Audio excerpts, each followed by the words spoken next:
السلام علیکم دوستو، میرا نام ہے حسیب شفقت اور آپ دیکھ رہے ہیں ہنسی ٹی وی۔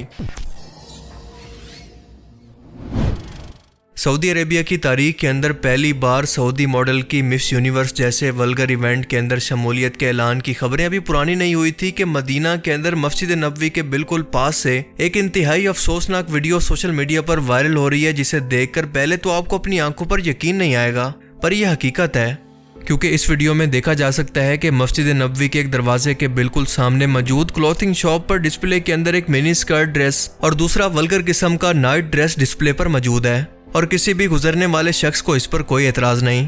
استغفر اللہ۔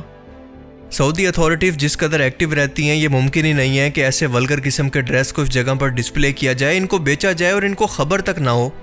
یہ H&M نام کی سویڈش کلوتھنگ برانڈ ہے جو کہ ویسٹرن ڈریسز کو اس مقدس جگہ پر بیچ رہی ہے، ایسی مقدس جگہ جہاں پر دنیا بھر کے مسلمان مرد و عورت روحانی سکون اور عبادت کے لیے آتے ہیں، وہاں اس طرح کی چیزوں کو کھلے عام ڈسپلے کرنا لبرلزم کو بڑھاوا دینے کے لیے ذہن سازی کرنا نہیں تو اور کیا ہے۔ I'm in Medina and look, there's H&M. You can buy a mini dress and look how close to the mosque.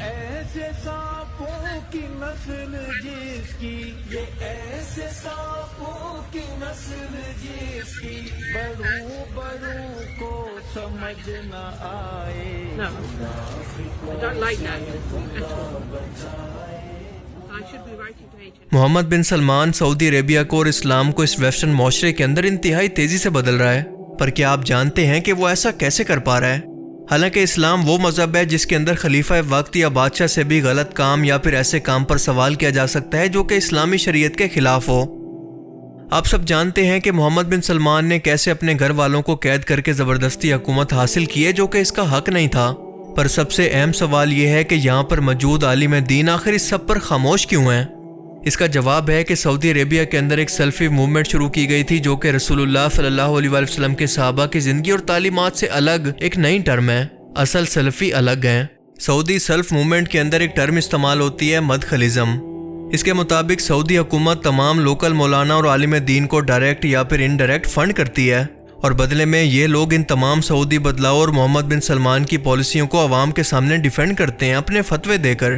اب ظاہر ہے کہ جس سے آپ لے کر کھا رہے ہو اس کے خلاف تو نہیں بول سکتے، اور سب سے بڑھ کر یہودی خفیہ ایجنسی موساد اور امریکن CIA بھی ان مولاناز کو فنڈ کرتی ہے، اور کیوں کرتی ہے یہ آپ خود سمجھدار ہیں۔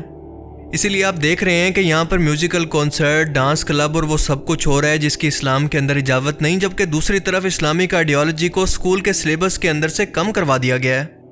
محمد بن سلمان یہ جانتا ہے کہ مسلمان اسے فالو نہیں کریں گے بلکہ ان عالم دین کو ضرور فالو کریں گے، لہٰذا انہی کو کنٹرول کیا جائے۔ اسی لیے آج یہ عالم دین مسلمانوں کو یہ بتاتے ہیں کہ فلسطین کے مسلمانوں کے ساتھ جو کچھ بھی ہو رہا ہے وہ دراصل اللہ کی مرضی ہے، ہمیں ان کے لیے دعا کے علاوہ کچھ نہیں کرنا چاہیے۔ ان ظالموں نے اپنے فائدے کی خاطر مظلوم فلسطینیوں کا سودا کر لیا اور ان کو بے یار و مددگار چھوڑ کر اسرائیل کے ساتھ ڈیلز اور ٹریڈ شروع کر رہے ہیں، عنقریب اسرائیل کو قبول بھی کرنے والے ہیں۔ دبئی کے بعد مجھے لگتا ہے کہ بہت جلد سعودی عربیہ کے اندر بھی ایک مندر اور چرچ بننے کا اعلان ہوگا، کیونکہ یہ مجرمانہ خاموشی اور گمراہی نے مسلمانوں کو آج اس مقام پر لا کر کھڑا کر دیا ہے کہ وہ علماء سو کے آگے بے بس ہیں۔ بعض اوقات حد سے زیادہ محبت اور عقیدت کے اندر انسان اپنی جہالت کی وجہ سے وہ کچھ کر بیٹھتا ہے کہ اس کا خود بھی اس کو اندازہ نہیں ہوتا۔ یہی کچھ دیکھا گیا مسجد نبوی کی اس حالیہ ویڈیو کے اندر، جہاں پر دو حبشی لوگوں نے ایسا لباس پہنا تھا جس پر خانہ کعبہ کی تصویر بنی تھی، اور یہ تصویر ان کے پاؤں کے پاس اور کمر کے اوپر موجود تھی جو کہ سراسر کعبہ کی توہین ہے۔ اب یہ لوگ اپنی جہالت کے اندر ایسا کر رہے ہیں یا جان بوجھ کر، یہ تو اللہ ہی بہتر جانتا ہے، لیکن ایسے لوگوں کا داخلہ ایسی مقدس جگہ پر بند کر کے ان کو سزا ضرور دینی چاہیے تاکہ اگلی بار کوئی ایسی جرت نہ کر سکے۔ جی میں مسجد نبوی میں ہوں، اور یہ حبشی لوگوں کا گستاخی چیک کریں، نعوذ باللہ استغفر اللہ۔ کعبے کی تصویر انہوں نے پاؤں کے پاس بنائی ہوئی ہے پوری، اور کرتے پہ بھی انہوں نے کعبے کی تصویر بنائی ہوئی ہے۔ پاکستان میں تو ایک عورت نے عربی حروف والا لباس پہنا تھا، اس کا کیا حال ہوا تھا، اور ان کو دیکھیں نعوذ باللہ کتنی گستاخی کر رہے ہیں یہ لوگ۔ میں نے ان کو روکا لیکن ان کو سمجھ نہیں آئی میری، اور نہ مجھے ان کی سمجھ آئی ہے۔ آئیے اب آپ کو ملواتے ہیں F16 مولوی سے، جو کہ تراویح یا پھر قیام اللیل کی نماز کو اس قدر سپیڈ سے پڑھ رہا ہے کہ آپ کا دماغ اسے پروسیس نہیں کر پائے گا کہ یہ آخر بول کیا رہا ہے۔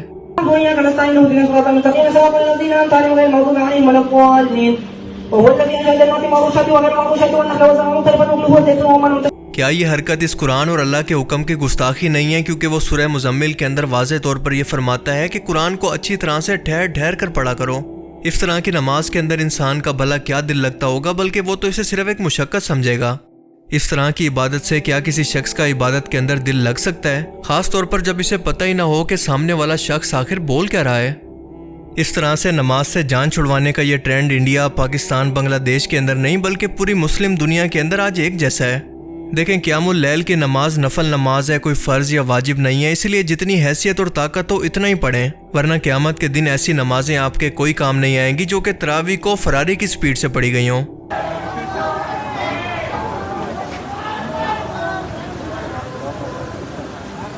یہ کوئی اسلام نہیں ہے بلکہ اسلام کا مذاق ہے۔ اب ان مولوی صاحب کی نئی ریسرچ کو دیکھیں جو یہ بتانا چاہ رہے ہیں کہ کیسے پتہ لگایا جائے کہ ایک چھوٹے بچے پر کب روزے فرض ہوئے ہیں۔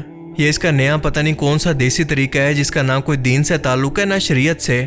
سیدھی سی بات ہے کہ حدیث مبارکہ کے اندر لکھا ہے کہ جوان لڑکے اور لڑکی پر روزہ فرض ہے، یعنی جب وہ بالغ ہو جائیں۔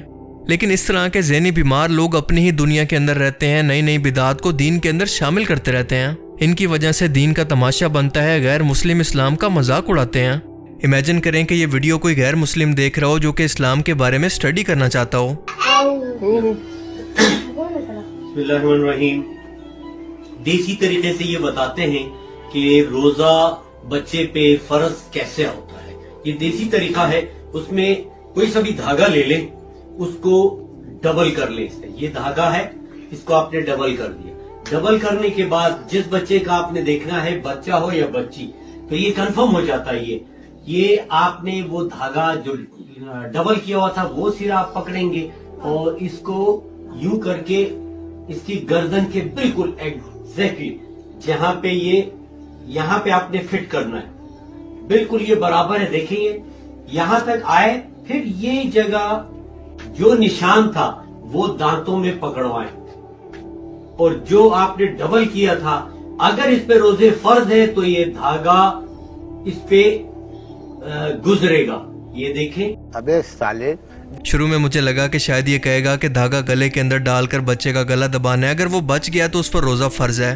ویسے اس فارمولا کے مطابق تو قائم علی شاہ اور پرویز خٹک پر تو ابھی تک روزے فرض ہی نہیں ہوئے، حالانکہ یہ دونوں فرعون مصر کے زمانے میں پیدا ہوئے تھے۔